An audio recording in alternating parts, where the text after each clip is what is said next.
thought fat ties were beautiful, we'd all be pounding down on the Krispy Kremes and the milkshakes. Lying on our back, spending our days, tie expending. But we didn't grow up in that culture. I hated my ties, and I hated my vagina even more. I thought it was incredibly ugly.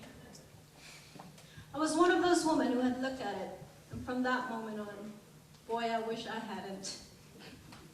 It made me sick. I pitied anyone who had to go down there. In order to survive, I began to pretend there was something else between my legs.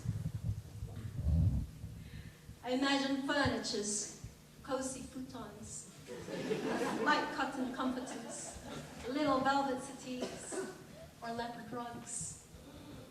Pretty things, silk handkerchiefs, quilted pot holders, lace settings. I got so accustomed to this, I lost all the memory of having a vagina. Whenever a man was inside me, I pictured him inside a mink-lined muffler or a Chinese ball. Then I met Bob. Bob was the most ordinary man I've ever met. He was tall, thin, and nondescript, and wore a khaki tan clothes.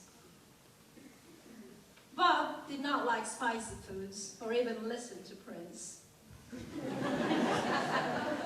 He had no interest in sexy lingeries. In the summer, he spent his time in the shade. He did not share his inner feelings. He did not have any problems or issues, or was not even alcoholic. He wasn't very funny or articulate or mysterious. He wasn't mean or unavailable. He wasn't self-involved or charismatic. He didn't drive fast. I didn't particularly like Bob. I would have missed him altogether if he hadn't picked up a change and dropped on a deli floor.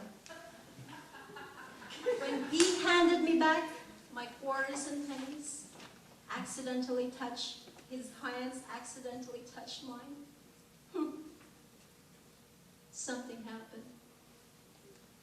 I went to bed with him.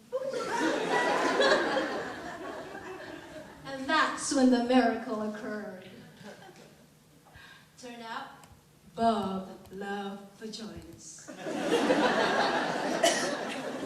He was a connoisseur.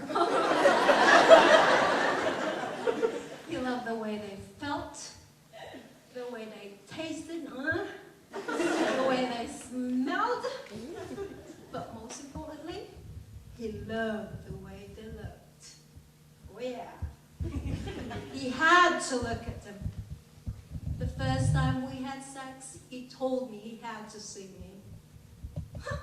I'm right here, I said. No, you, he said, I have to see you. Well, turn the damn lights on, thinking that he was a weirdo, freaking out in the dark. He turned the light on, and he said, okay, I'm ready. I'm ready to see you. Right here, I wave, I'm right here. Then he began to undress me. What are you doing, Bob? I said. I need to see you, he replied. No need, I said, just do it.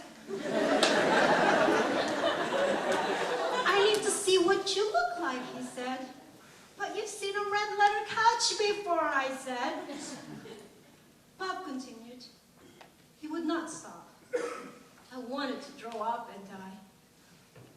This is awfully intimate, I said. Can't you just do it?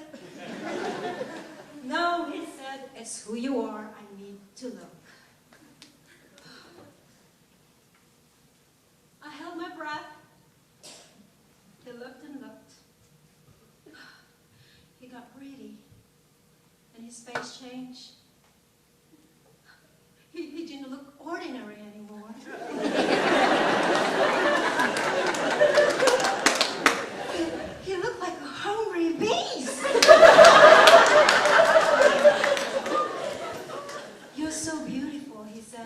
You're elegant and deep and innocent and wild.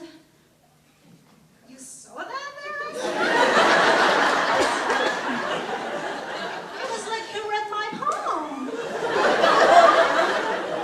I saw that, he said, and more, much, much more.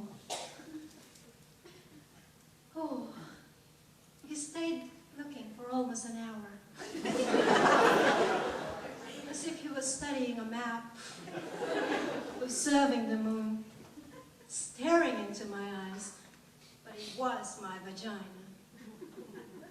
In the light, I watched him staring at me.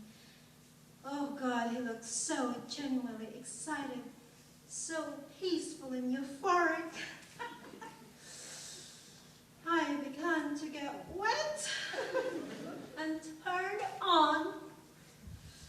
I began to see myself the way he see me, like a beautiful painting, or like a great waterfall.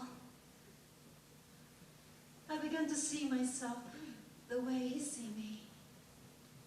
I began to feel beautiful and delicious. Bob wasn't afraid. He wasn't grossed out. And I